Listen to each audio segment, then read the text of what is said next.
I mean, I had sort of 3 or 4 weeks to get ready to play the creature, so I didn't have I didn't have a lot of time to think really, so I just kind of had to do. You had to make sure I was a blank canvas and make sure I was open to the process. And what?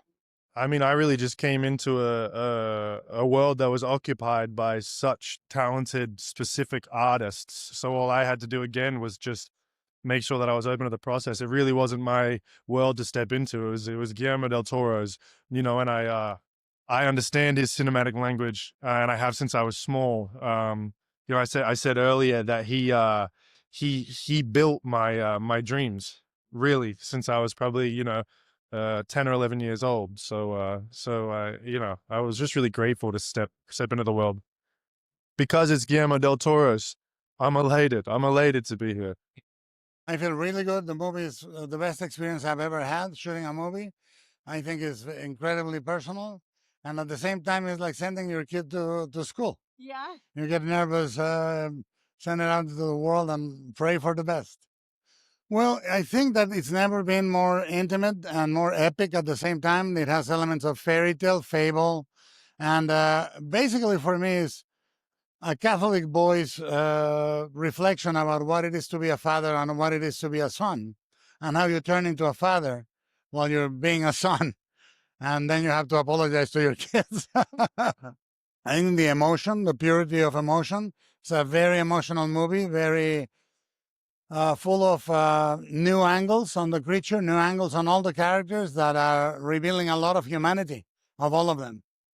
So I play William Frankenstein, who's Victor Frankenstein's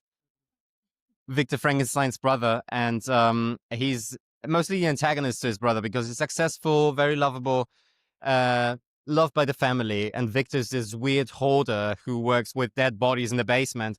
So they couldn't be more apart, but still they need each other, and they actually love each other, even if it's not that visible.